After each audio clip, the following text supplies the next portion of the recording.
This is London Elektricity, and you are lucky enough to be listening to the Liverpool Connection Podcast with Daz O'Connor.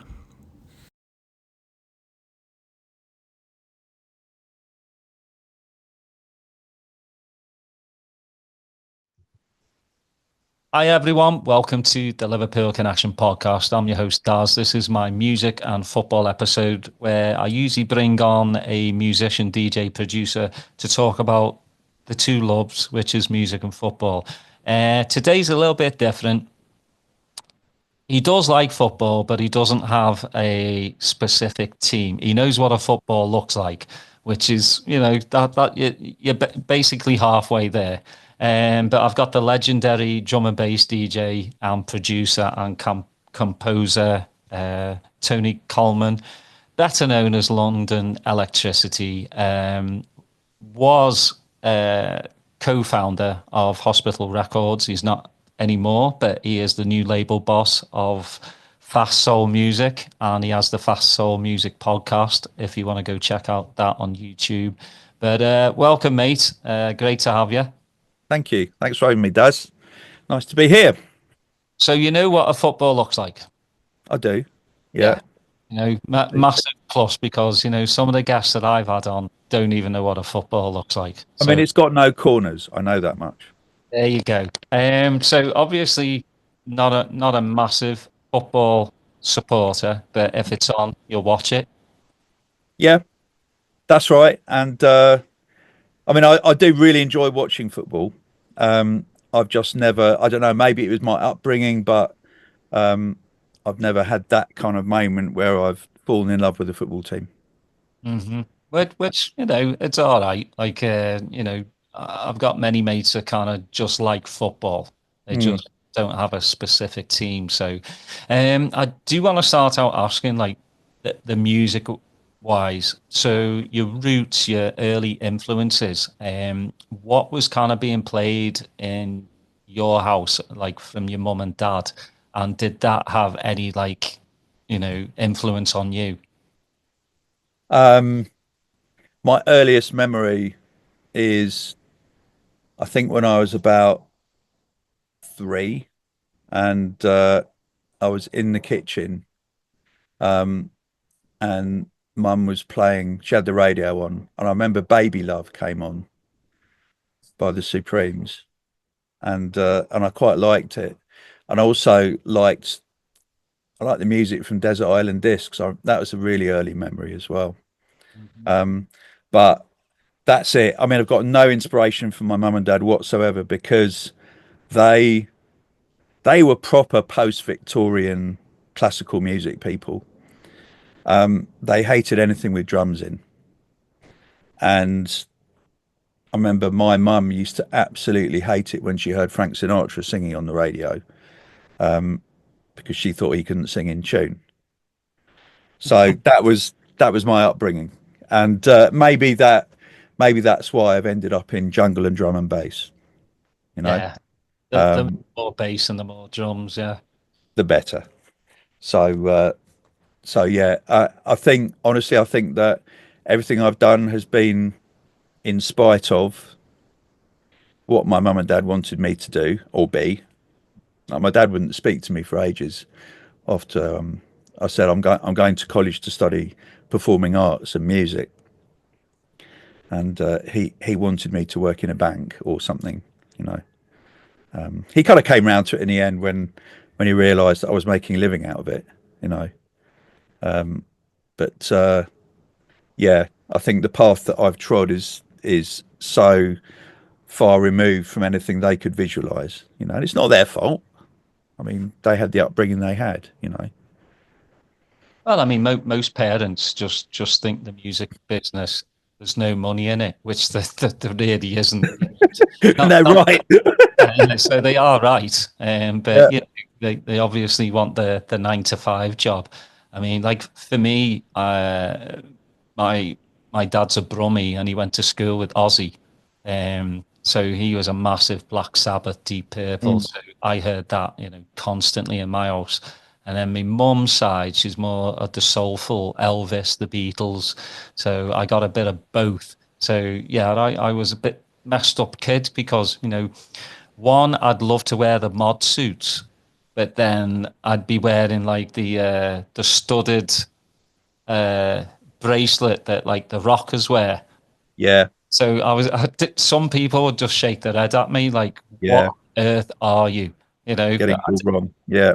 But I was me and I didn't care, and I had the best of both worlds because obviously the drums in rock music are loud, and Mm, I like drums, and with soul music, it's just that it was, yeah.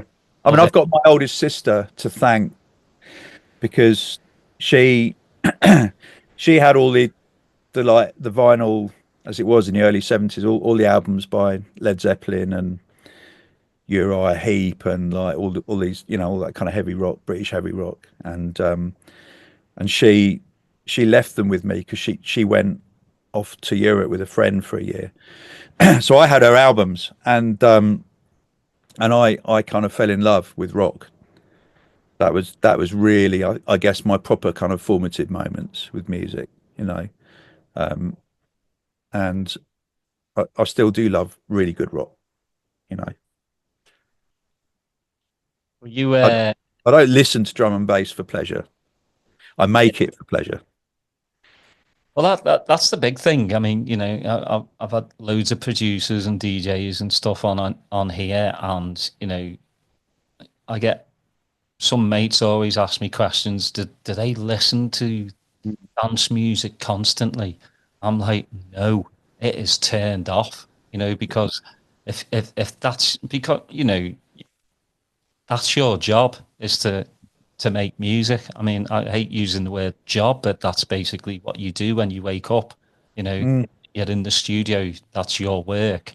But turn it off as soon as you're like out of the studio, right? yeah. Oh yeah.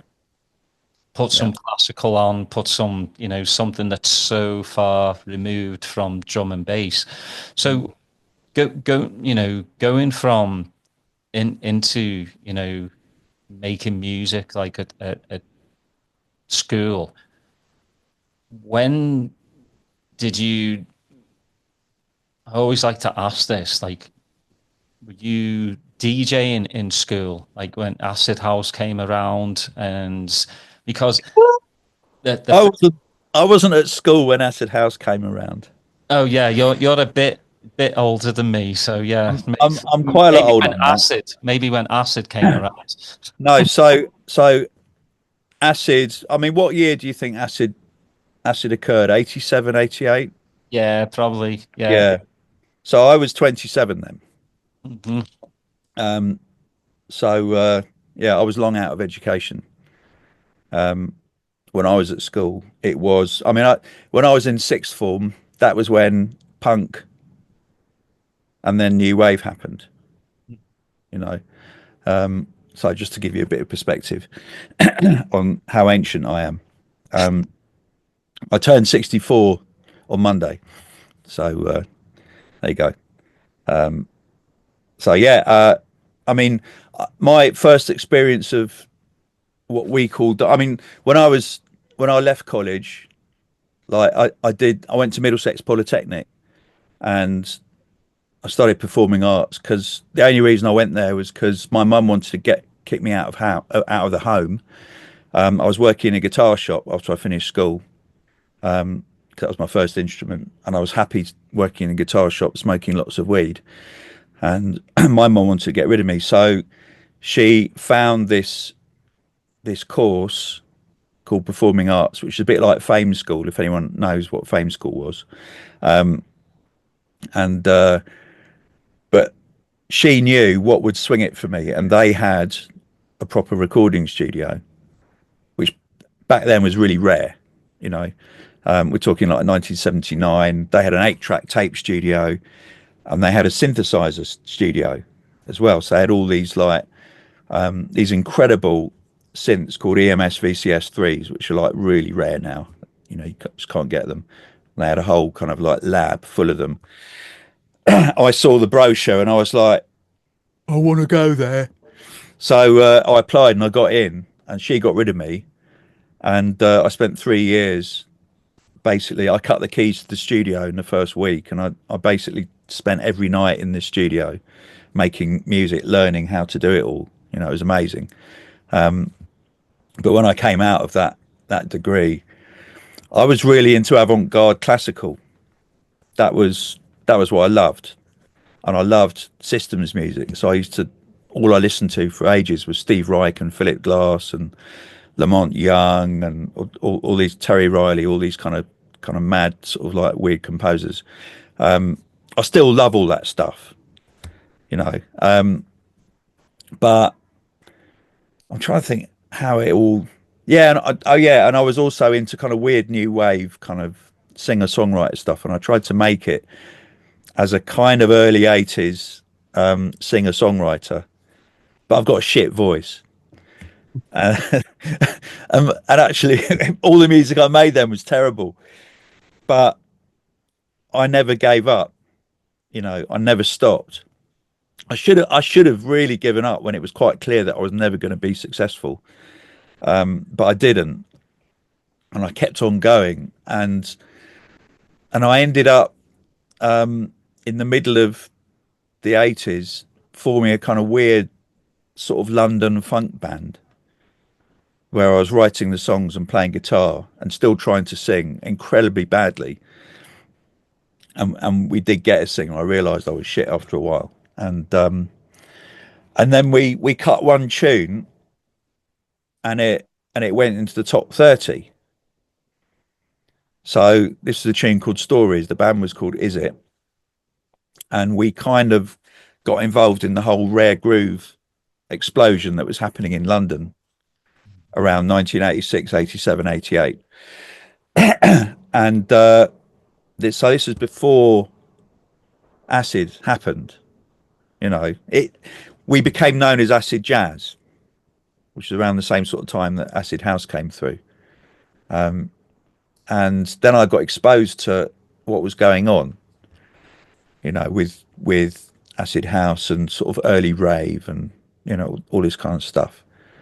And I was living in Tottenham in North London, which is it's where arguably jungle was born.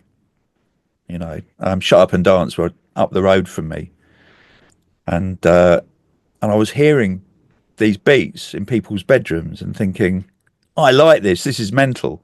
I wish I could do it, but I was, excuse me. But my acid jazz band was kind of taking off in Japan, so we were touring a lot, and it wasn't until that all kind of fell apart, and I thought I need to do something with my life, that I thought I'll have a go at making breakbeats, and in classic true form for me, all of the early tunes that I made were terrible, like, embarrassing.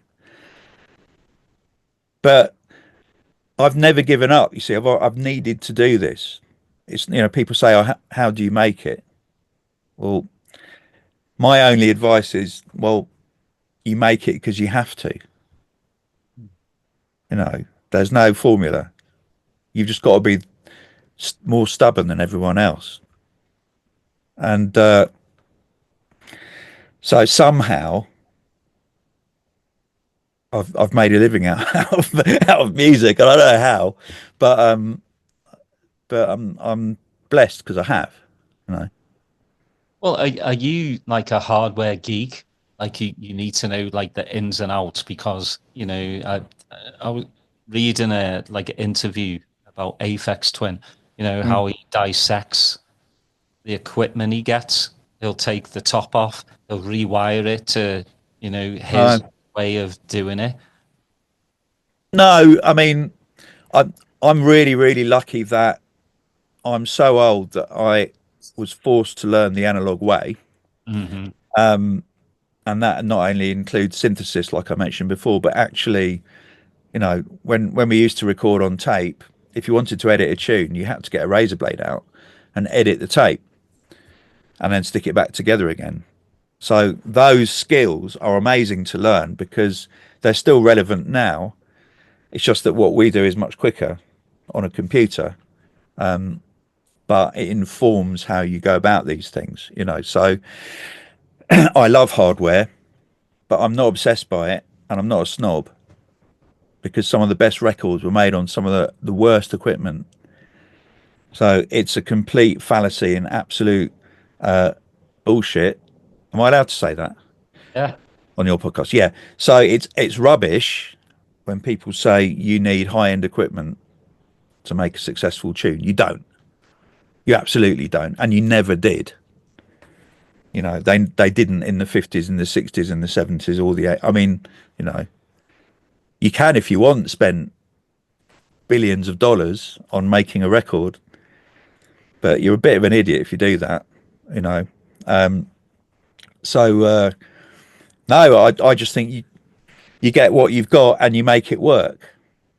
You know. So one of my favourite pieces of hardware that I bought recently is this, and I got this in a junk shop in Tokyo last Christmas for 2,000 yen. That's about £7. Uh, You know, and it's a Casio. It's a terrible piece of equipment, but I love it because it's got a Kit Kat and it's red, and and I can sample it and make almost any sound out of it. So I will, when I finish my album that I'm working on at the moment, I'm going to make one tune that only uses the sounds from this keyboard, and it will be brilliant. well, I think that most people will like, because most hardware is temperamental. You know, one day it'll sound like what you want it to sound like. You come back the next day and it's totally different. And obviously it's a lot easier to do digital. You know, there's so many programs out there, but I think being able to actually touch and feel Yeah. is especially for me too. You know, with what I have as well, and I need that touch. Yeah, I mean, you know, I've got all my synths and old pianos and what have you here, and like I just love them. You know, I love playing stuff. You know, I've got my granddad was a doctor and a GP in Birmingham, and he played the piano, and he got, when I was young, he got a Steinway off of school. My mum inherited it from him, and I inherited it from my mum. So we've got that downstairs, and I sample that, and it's just really nice. I'm lucky. I've got a room big enough to put it in. You know, I like getting my bass out on my guitars, and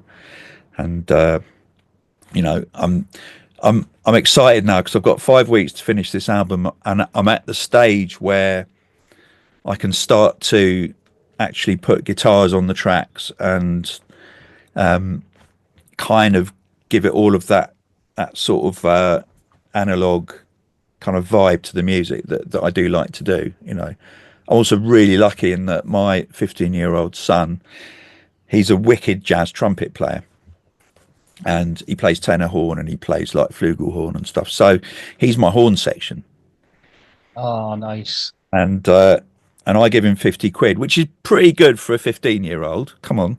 And he will be my whole horn section on a tune, you know. So that's really fun. And Keep it in the family. yeah, I mean, he like both my boys, they're not interested in drum and bass because that's what dad does. So that's of no interest to them whatsoever. But Stan, who's the trumpet player, he he all he listens to is jazz, and like some quite deep, obscure, pretty difficult like bebop stuff, you know. So he educates me now when it comes to jazz, and uh, and that's all he cares about. That's all he listens to. He's obsessed with it. It's amazing. I love that, you know, because it gives me hope for the future. Because as we know, AI is going to make my job redundant. It's going to make everyone else who makes dance music's job redundant. It's going to make DJs redundant, and but it's not going to make live musicians redundant. In fact, I think it's going to. A lot of people are going to get back into live music once AI has taken over. Yeah, This is This is purely a hypothesis. I'm probably completely wrong. I'm wrong about nearly everything. Just to let you know. I want to know what year did like London Elektricity like come to fruition? I know you and Chris started. So yeah, so when I stopped doing my acid jazz, because the bottom fell out of that, it's kind of still fallen out of it all these years later. I had met Chris and I had asked him to design flyers for my label, which was called Tongue and Groove back then. And he did, and I liked him. And then I asked him to come and run the label with me, and he did. And then we realised that we were just going to fail and go out of business. So I went on holiday. I had a nervous breakdown. I went on holiday to Australia to see a girl that I'd met on tour. It was a really bad idea. And at the airport, I bought a copy of Goldie's album Timeless to take with me on my Walkman, because this was whatever it was, 19, don't know, 90, 91, something like that, 92. And that was like, I had this album in my headphones, and this was like, it was like Rob Playford's production really spoke to me, and this was like the music that I wanted to be making. You know, it was a real moment for me. Opened like so many doors in my head, and when I came back from that holiday, I was like, this is what I want to do. So Chris was like, okay. So he was a funk and soul DJ, and he had a big record collection. So we spent months sampling his records, and I spent months making some very badly made break beats, and we would put these together, and we kind of came up with this concoction that we called loungecore, which was really, that was the formation of London Elektricity and Hospital Records, you know. So the first London Elektricity release was 1997. Yeah. It's insane. You know, anything past like 2000, you just think you're living in prehistoric times. Yeah. Yeah. You know, it's just mental to think, like, I mean, you've been in the game for so long, still doing it, and you still have a smile on your face, which, you know. I know, and you know what? I still feel like I've never made a tune before when I start making a tune. Mm-hmm. I genuinely do. Like, and that's partly because I genuinely don't know what I'm doing, you know. But it's also because I think I want to feel like that. I don't want to feel like I know what I'm doing, because I think I would get bored if I knew what I was doing, you know. So I have this sense of like complete naivety and curiosity, and incompetence that I bring to every tune. Do you do everything yourself? Because I know, you know, I've brought this up a few times, you know, with Goldie, he has all the ideas in his head, and then obviously Rob and others help him get that out. Do you do your own engineering as well? Yeah. I do it all. Yeah. I do everything. I do it from inception to completion. And I won't let anyone else engineer my tunes for me, because I'm too much for control freak. And obviously, when you're collaborating with another producer, you share the burden, you know, and you share the joy. I've just finished the tune with Danny Bird, and we've made a few tunes together over the years. But this was awesome because we had no starting point. I went to his studio in Bath. We started and finished it within 18 hours. And I stayed overnight, and I came home the next day, and it was done.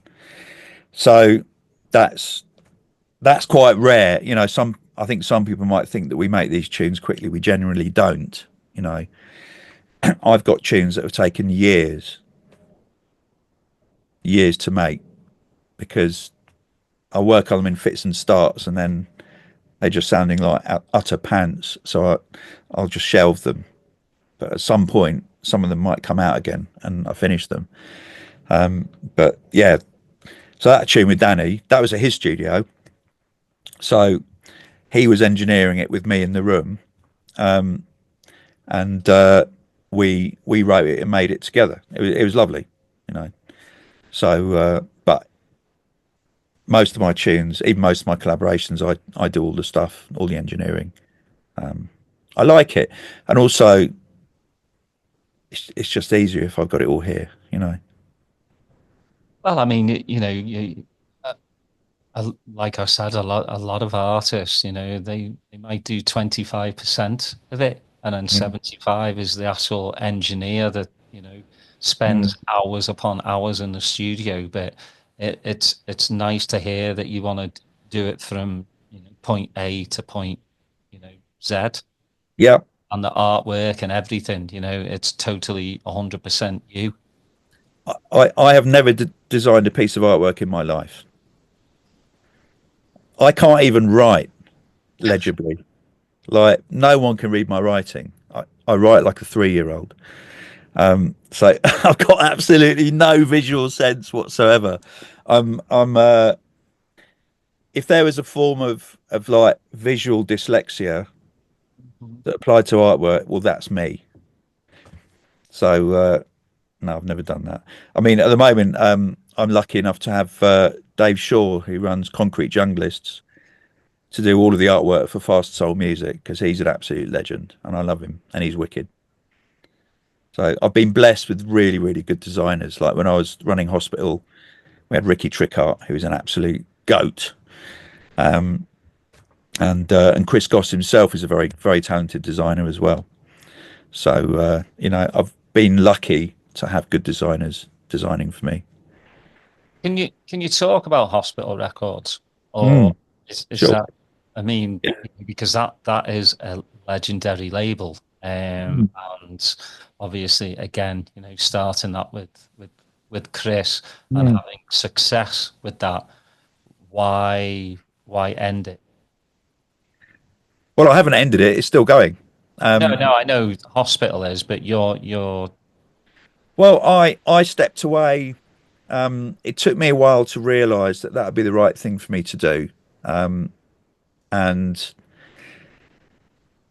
I was really, really unhappy for the last few years that I was at hospital, and that's nothing to do with anyone else. It's all to do with me and what goes on in my head, you know.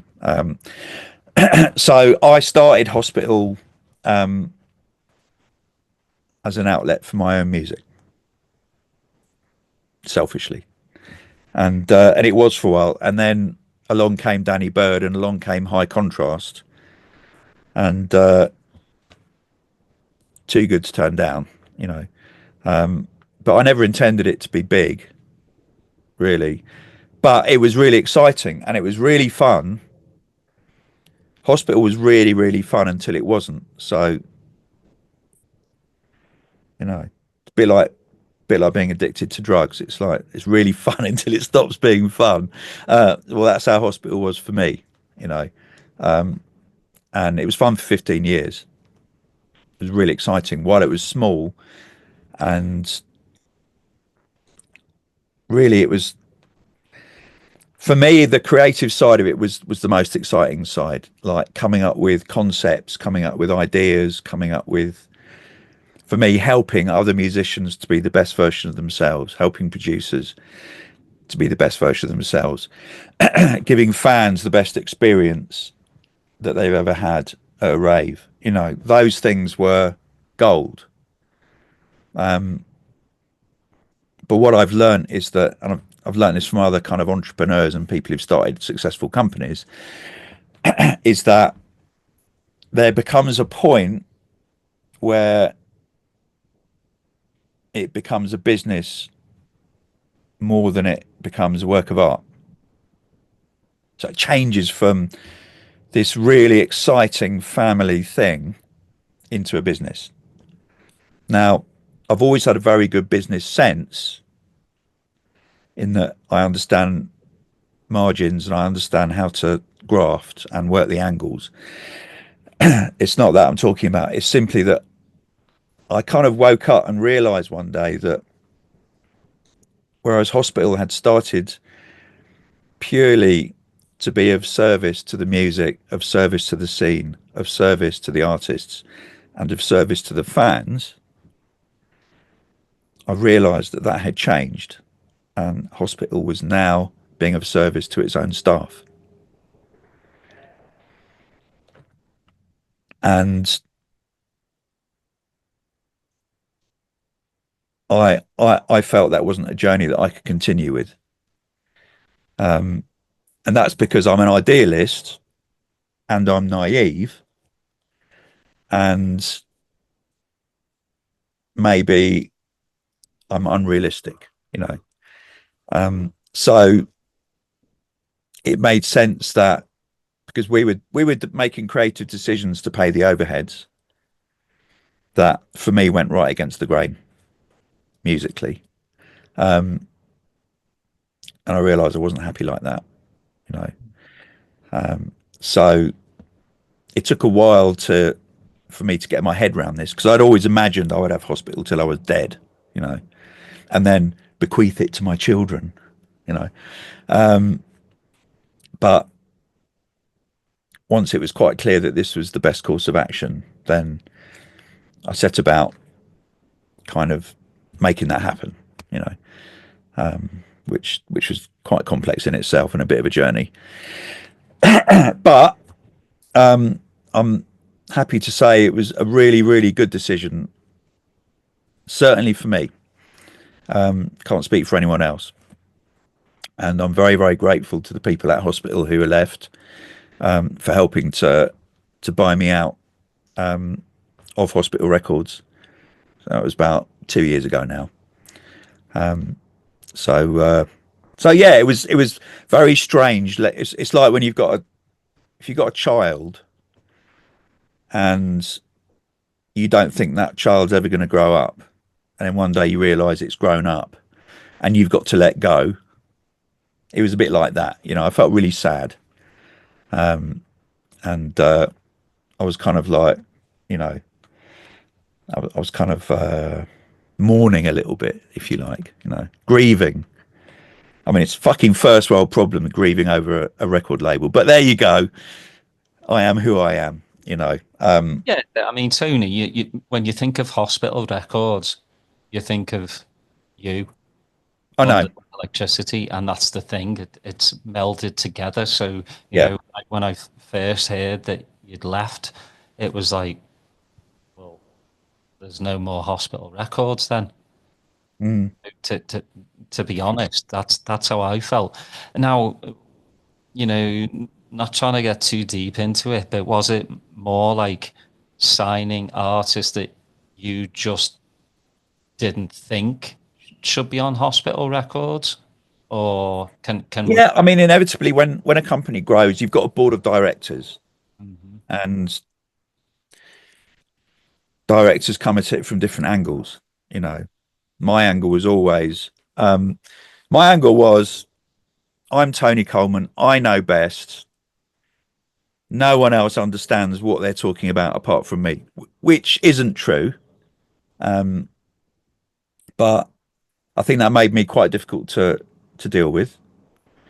And but it wasn't. If it had just been that, then I would have put my foot down, and I would have made sure that we only signed the artists that I believed we should sign. There was a lot more to it than that. The company was just too big, and decisions had to be made for financial reasons, regardless of the music, you know. And I was uncomfortable because at heart, I'm just a musician, you know. So it was definitely the best thing that I stepped forward from the company, you know. And there's a lot more to life than flogging a dead horse. Not saying hospital's a dead horse. I'm saying that for me, it was, you know. So, so yeah. and I know that in people's perceptions, they automatically associate me as being Mr. Hospital, and I'm proud of that because we released some amazing music. We made some great records, you know, we really did, and I will always be proud of that. You know, that's part of my legacy, if you like. You know, and what I've done since then is I wasn't going to set up another label, and I kind of haven't really, because Fast Soul Music is it's just a micro label for my own music, so I'm not going to sign anyone to it. It's purely for my own musical outings, you know. So it's a very very different animal. So I just love making music, and I do love performing, and you know, at the time of stepping away from hospital, I was thinking, that's it. My music career's over. I'll go and become a psychotherapist or something, you know, retrain, be useful to society. And then it became clear that I wanted to keep doing this, and I need to still. So, and enough people have told me since then, actually, that that it's important to them that I make music, and I'm not being big-headed by saying that, you know, because I mean, any producer or composer, if they're honest, they will admit that we didn't invent the 12 notes of the scale. You know, I didn't invent rhythm. I didn't invent any of the equipment that I use. I didn't invent any of this. I just put things together in certain patterns, and sometimes those patterns work. You know, what forms inspiration? I mean, who knows? You know, maybe there's a higher power, and channeling it through those of us who actually are creative. We'll never know. You know, so, but people said to me, look, the way you put those patterns together means something to us. So basically, as long as I've still got it, then I'll keep doing it as long as I'm able to physically. It's the same with touring, you know. I'm actually enjoying touring more now than I think I ever have. And that's despite the fact that my body is gradually falling apart as it grows old, you know. But I'm able to, I guess I'm a lot more kind of serene these days, so I'm able to live in the moment. And Yeah, yeah. You have to enjoy the small things. yeah, and that means I don't get bored. Yeah. You know, I don't get bored on traveling on tour, so I can appreciate the moment, and it's amazing. I mean, to get paid to fly around the world to play to do what I love when I'm 64 years old, that's mental. It is. It is. It's insane. Well, I'm glad you're still making music, mate, because your music, like you just said, you know, people will stop you and say, you know, without your music, like it's emotional, it's journey-ish, you know, and I hate to use that cliche, especially in dance music, because um, music has kind of lost its way a little bit. It's more formulative. It's more, you know, it's about the drops. You know, where's the storyline gone? Where's the soul of it gone? And I miss that in certain genres. You know, I'm not just a drum and bass fan. I'm a breaks fan and progressive house music. If it moves me, then I love it. And you Yeah. know, country music, same thing. You know, if any style of music moves me, then that's what I want more of, Mm.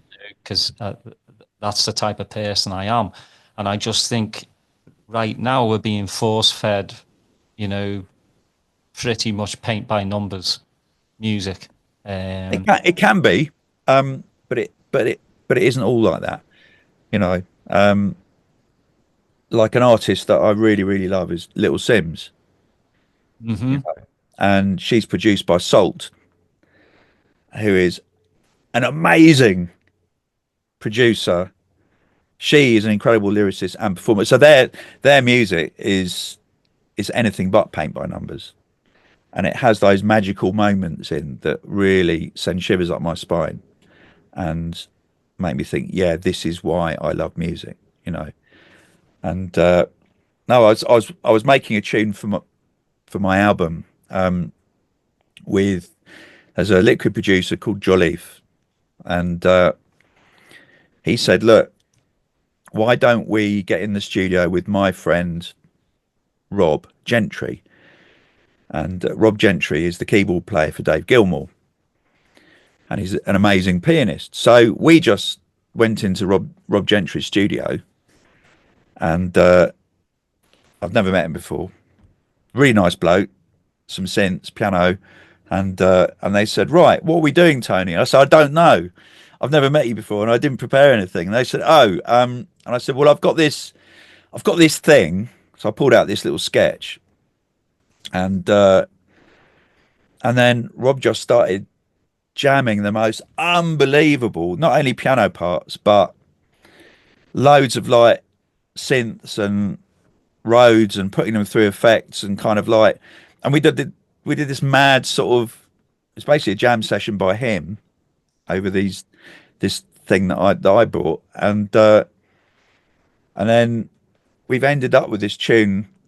And I remember the point at which I was looking at the structure, and I said to Jolliffe, I said, look, let's make this an anti 2025 tune. So the tune's ended up, it's in two parts. Part one is 8 minutes long. It's in four sections. Part two is 4 minutes long and it's got no beats, but it has got a poet on it. That all sounds really wanky. And to some people, it will be. However, I play this out in my DJ sets and it always goes off because it's nothing like tunes like you're talking about, paint by numbers, predictable, you know, all about the drop. It's not like that. It's a piece of music that goes on a journey, and I I'm seeing that seems to be refreshing to a number of people at the moment. Oh, very refreshing because, obviously you go on Beatport and thousands upon thousands records are released every day. Mm.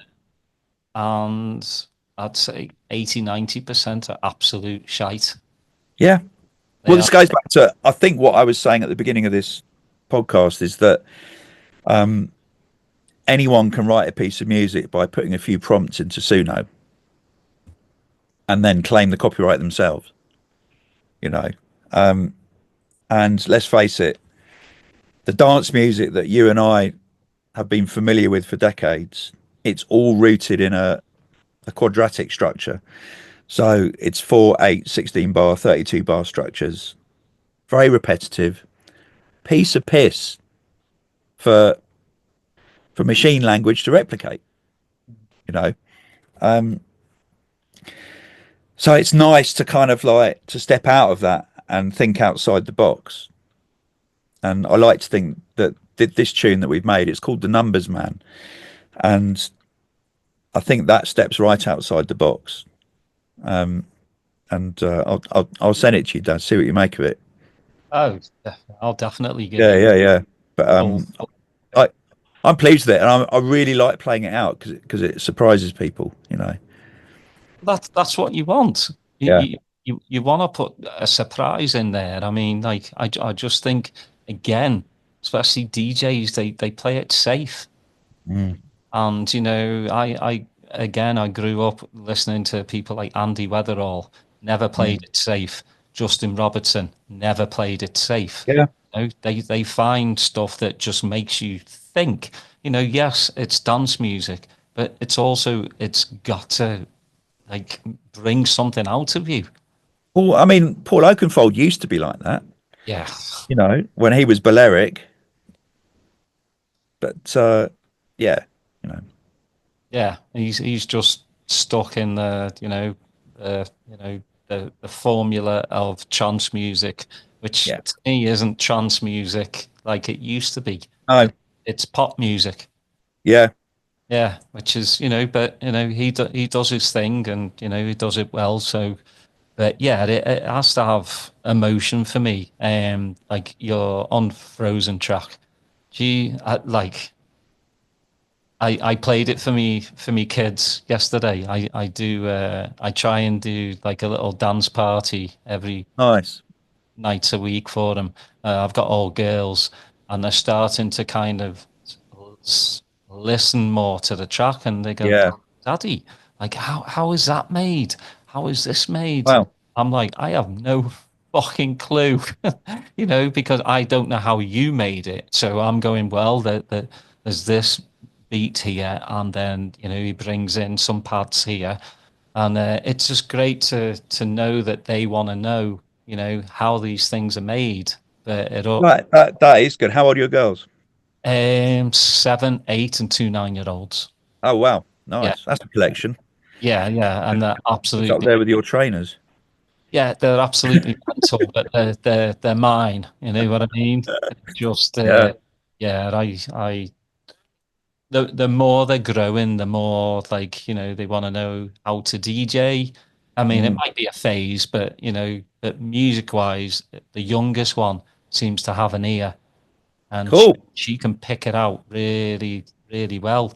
And she's just, I'll give her the extra headphones, put the level down a bit lower, and she'll just sit there and she'll be like, hmm hmm and I love that because that's how I used to be when I was a kid, Yeah. with Yeah. the big old alien-looking stereo. What we had, the 8-track with the cassette deck and the turntable on Yeah. top. Yeah. Look like a flying saucer. But I used to do that with the massive headphones that looked like you had the Princess Leia ears. Yeah. Yeah. Yeah. Yeah.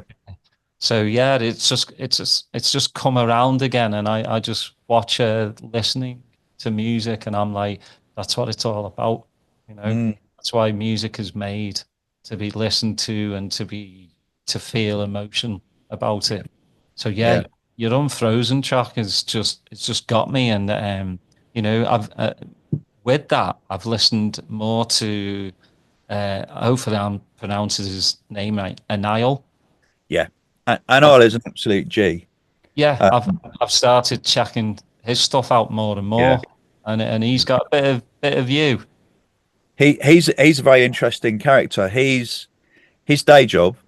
He is a project manager for, or project supervisor for one of the biggest infrastructure companies in the UK.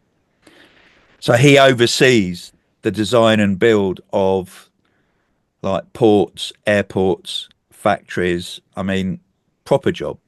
The sort of job your mum and dad would be very happy that you had.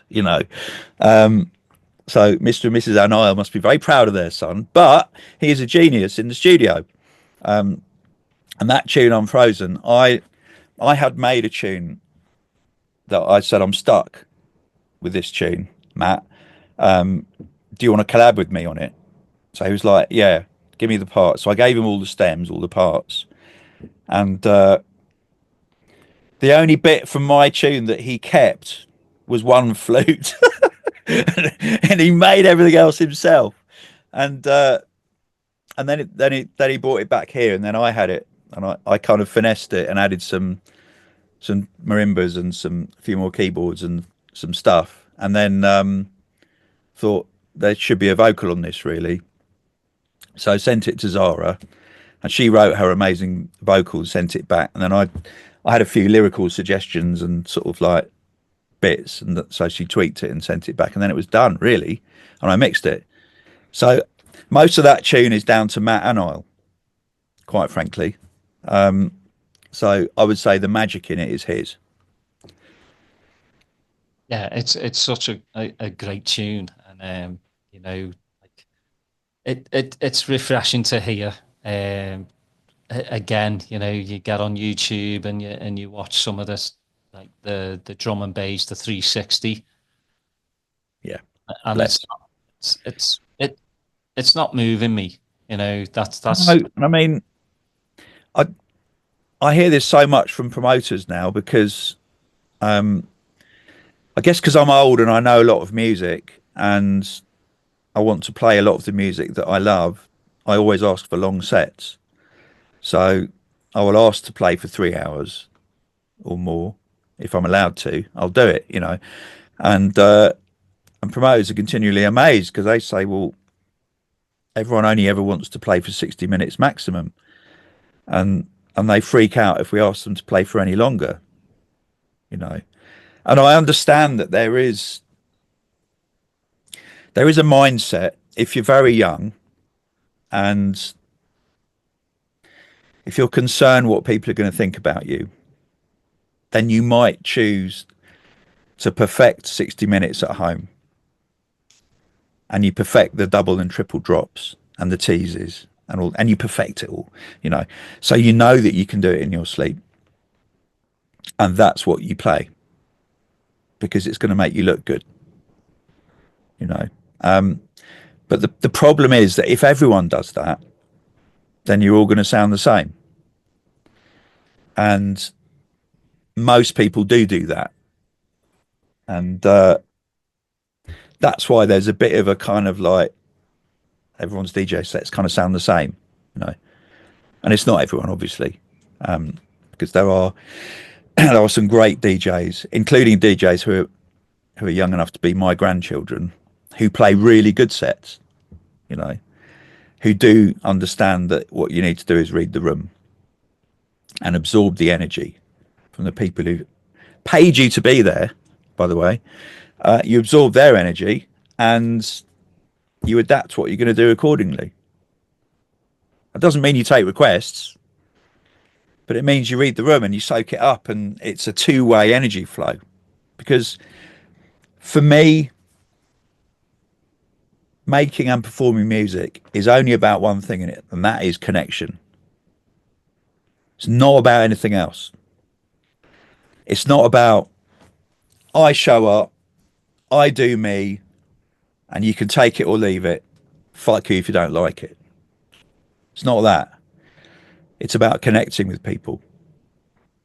And that means I think for an audience, if they, even if they don't understand what's going on, if they feel that their energy is being reflected back at them, then they're gonna feel it on an emotional level, you know. So otherwise, you get these kind of raves you're talking about, where people go along, their expectation is that it's going to be an aggressive sequence of double drops, and they will film the actual drops for TikTok and Instagram, and then they'll all put their phones down while they're waiting for the next one to come along, and then they'll get their phones out again for the next double drop, and then they'll put their phones down, and they're kind of waiting for the next explosion, if you like. It's a bit like going to see a really shit Hollywood movie that's got loads of explosions, basically. I mean, I love explosions in films, you know. I used to make bombs as a hobby. That's a different podcast. But for me, and I think for you, the journey listening to music and dancing to music it's about the light and shade. And yeah, there can be explosive moments, but it's about the beauty, and it's about the tension and release. When you hear a brilliant blend coming in and you're not quite sure which way it's going to go, and then it goes in a direction you didn't expect, and it's like, yes, this is what I want. I want the twists and turns. Well, do you, as a DJ, like, do you zone in on, because I used to do this as well. You have the dance floor, right? The dancing, but I'd zone in on the few people that weren't, and I'd watch their progression, try and put something on that they would kind of feel, and just watching them change from just kind of standing there to watch their facial expressions, and then a smile comes on their face because something you've brought out in what you're playing is actually getting to them. I love that. Yeah, and I mean a really good bit of advice that I've never forgotten. I've worked over the years with a singer called Leanne Carroll, amazing jazz singer, like best in the world, and she told me something that I've never forgotten. That when she performs, she looks out at her audience, and she says, "My job is to make sure that by the end of my gig, there's a light bulb that's gone on above everyone's head, each person, you know." So I've never forgotten that. It's beautiful. And that's what I have in my mind, you know. Now, what you've just said, kind of like that, except a bit different, because I zone in on anyone who's not looking at their phone, whether they're dancing or not. You know, we have to be grateful for these things these days. So I zone in on people who are dancing. I zone in on people who are listening. I try and ignore people who are on their phones, whatever they're doing on their phone. You know, that's their business if they want to do that. You know, so yeah, it's a privileged position to be a DJ when people show up. It really is. You know, so I'm incredibly grateful for it. Oh, of course, people still want to listen to you, and Yeah.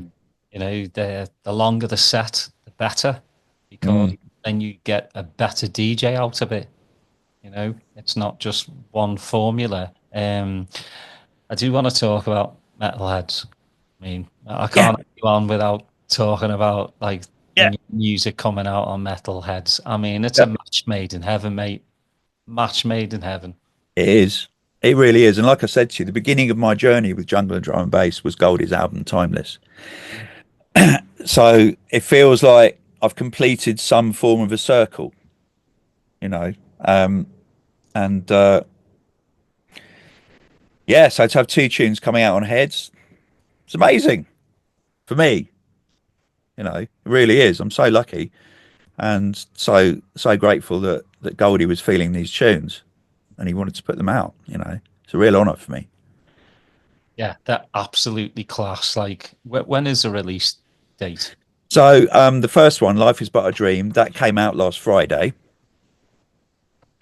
And the second one, All on Top, that comes out next Friday, I think, a week on Friday. So yeah, I'm loving it. Yeah, and everyone else should be too. Like, it's I've played it every single night. Like, Oh, no, I'm serious. I'm not tooting your horn, but it's classic. It's classic London Elektricity, and it's classic metalheads. that's amazing. That's really, really nice. I'm so happy that you think that. Now, I want to know, an hour's nearly gone by so quickly because, just talking about things we love. Are you going to get the band back together? I part of me wants to, and I'm getting asked to do it more, but I'm not ready. It's like having a real job, running a band. Whereas like DJing, you just worry about yourself, and it's a lot less stressful. But I miss it. I mean, I really enjoyed like with the big band, just like playing bass on stage in front of a whole big band, like 20-piece brass orchestra was incredible, you know. So, but it's a huge undertaking, and once if I was to revive that, then there's a momentum that comes with it because you've got the musicians, you've got to pay them, you've got to get this thing on tour buses, before you know it, you're 200 grand deep. So it's yeah, I'm not brave enough to do it yet. Maybe one day. Well, how long for the album? It's going to come out in end of October, early November. I've got to finish it. Supposed to finish it by the end of May. So might do, but I'm going to finish it quite soon, if not then. Yeah. And that's gonna come out on on your Fast Style Music. Yeah, brilliant. yeah, Yeah, I again, it's drum. Is it going to be full on drum and bass or yeah. some down tempo stuff? No, it's all drum and bass, but some of it doesn't. Even though it doesn't sound like it. I've just finished the tune with Leanne Carroll that it kind of sounds like yacht rock, like Doobie Brothers or something, but it's drum and bass somehow, and it actually plays out. I played it out last weekend, so quite interesting. Some different flavors in there. Now your podcast, I love your podcast because it's just you playing tunes, but also talking some absolute bollocks sometimes, which it brings out your personality. I mean, you're up to what 41, 42. Something like that, yeah. Yeah, Yeah. it just seems like you've got a smile on your face. You're playing all these incredible tunes. Mm. And, again, I try not to be a chain spotter, but I write every single track down that you've been playing. Oh, wicked! Yeah, because, Nice. again, I can't be asked to get on Beatport and spend 6 hours trying to search. This isn't like back in the day where you go to a record shop because you socialize as well. You Yeah, socialize through Beatport. yeah, yeah. You're staring at a screen I and know it's going through these tracks and just it's going, not no, the same, is it? no, no, it's not. So, I'm being a little chain spotter, watching your podcast and going, yeah, I'll have that. Yeah, I'll have that. Oh, that's good. That's Yeah, nice. yeah. No, it's just tunes I haven't been able to find, or I just don't have the time to, look for them. So I credit you for, again, my bank account getting smaller and smaller. Sorry, Daz. Things are music. So I can't Yeah, blame you for those. you can't blame me for your trainers. No. No, I blame myself for those. Yeah, so you should. Yeah. Yeah. It's been an absolute pleasure to have you on, Tony, mate. Again, you're a legend of the scene, and at 64, you're still knocking them out, and hopefully another, 20 years, you'll still be DJing in your slippers and a pipe. You know, do We'll more see. of these day raves. I'm loving the rave thing because you can get there at noon and you can leave by 10 o'clock at night and be in bed It's by good if 11. you've got kids, isn't it? Yeah, It's yeah. I if you've think got kids. the Yeah. US needs to do a lot more of that. I know more of it's happening like in the UK. In the US, some promoters need to start doing that because Mm. they can do that in the club. Do whatever during the day, then Yeah. stop and then bring in, headliners or whatever later Yeah. on at night. But I'm full on Yeah. that. But if you want to check out Tony's music, go to londonelectricity.com or the Bandcamp, which is londonelect.bandcamp.com. And he'll get most of the money, which is what artists should be getting. I always leave with this: put your earbuds on, go search for new music, go search for something you've never heard before. Uh, Mm. and especially if a band is in town that you don't know, go look them up. They Yeah. might turn out to be your favorite band for the rest of your life. Yeah. So they're hidden gems out there. It's not always like in your face. Mm. Um, please put your notifications on. Please like, subscribe. But take care of yourselves. We live in kind of a messed up world, but there's good humans out there that turn off the telly sometimes, and speak with one another. That's one of the biggest reasons I love having this podcast.